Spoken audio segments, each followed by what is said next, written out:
अगर कोई मशीन आपके चेहरे को देखे, आपकी आवाज सुने, यहाँ तक कि आपके हाथ पांव की हरकत को नोटिस करे और तुरंत बता दे कि आप खुश हो, दुखी हो, गुस्से में हो या फिर घबराए हुए हो। सुनने में थोड़ा स्काई-फाई फिल्म जैसा लगता है ना, लेकिन ये अब हकीकत है। इसे कहते हैं AI पावर्ड इमोशन डिटेक्शन। असल में ये टेक्नोलॉजी हमारी बॉडी लैंग्वेज, हमारी आवाज और हमारे चेहरे के छोटे छोटे हाव भाव को पढ़कर हमारी असली फीलिंग्स पकड़ लेती है। मतलब बाहर से आप स्माइल कर रहे हो लेकिन अंदर से टेंशन में हो तो भी ये मशीन समझ जाएगी। इसका आइडिया नया नहीं है। 1990 में एक साइकोलॉजिस्ट थे, पॉल एकमैन। उन्होंने बताया था कि हमारे चेहरे पर छोटे छोटे माइक्रो एक्सप्रेशंस आते हैं जो हमारी असली भावनाओं को दिखाते हैं। लेकिन तब टेक्नोलॉजी इतनी एडवांस नहीं थी। असली गेम चेंज हुआ पिछले 10 से 15 साल में, जब AI और डीप लर्निंग आ गए। अब effective, real eyes, beyond verbal जैसी कंपनियां और माइक्रोसॉफ्ट, IBM जैसे दिग्गज इस पर जमकर रिसर्च कर रहे हैं। ये बना कैसे? देखो, AI को ट्रेन करने के लिए लाखों चेहरों के फोटो और वीडियो दिए जाते हैं जहां लोग अलग अलग इमोशंस दिखा रहे होते हैं। कोई हंस रहा है, कोई रो रहा है, कोई गुस्से में है। फिर हजारों घंटे की आवाज की रिकॉर्डिंग भी मिलती है ताकि मशीन सीख सके कि खुशी में इंसान कैसे बोलता है और दुख में कैसे।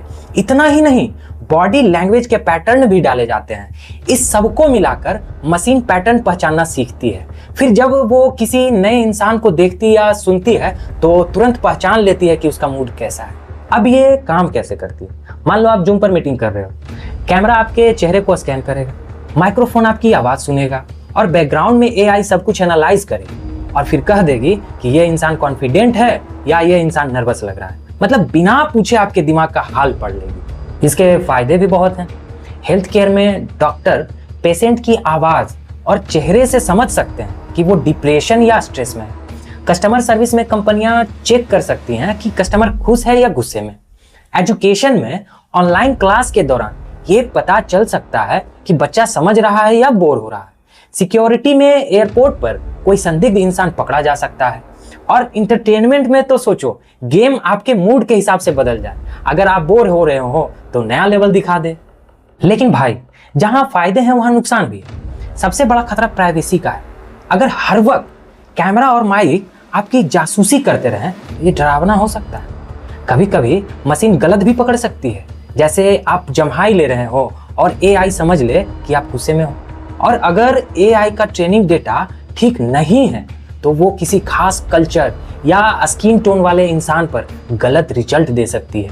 सबसे बड़ा डर तो ये है कि अगर सरकारें या कंपनियां इसे लोगों को कंट्रोल करने के लिए इस्तेमाल करने लगी तो हमारी आज़ादी खतरे में पड़ सकती है ब्रो। आने वाले भविष्य में ये टेक्नोलॉजी और भी पर्सनल हो जाएगी। सोचो, आपका मोबाइल या वॉच आपकी टेंशन पकड़कर खुद कहे भाई आराम करो या थोड़ी गहरी सांस लो, या फिर आपका AI असिस्टेंट समझ जाए कि आप दुखी हो और आपको खुश करने के लिए आपका फेवरेट गाना बजा दे। तो दोस्तों, AI पावर्ड इमोशन डिटेक्शन एक तरह से हमारे दिमाग और दिल की खिड़की खोल देती है। सवाल सिर्फ इतना है कि ये हमें मदद करेगी या हमारी प्राइवेसी छीन लेगी। ये फैसला वक्त ही करेगा। बाकी इस विषय पे आपकी क्या राय है कमेंट में जरूर बताएं। बाकी वीडियो अच्छा लगा हो तो लाइक और शेयर जरूर करें और अभी तक आपने इस चैनल को सब्सक्राइब नहीं किया है तो जल्दी से कर लें ताकि इसी तरह की नई नई जानकारियां आपको मिलती रहे।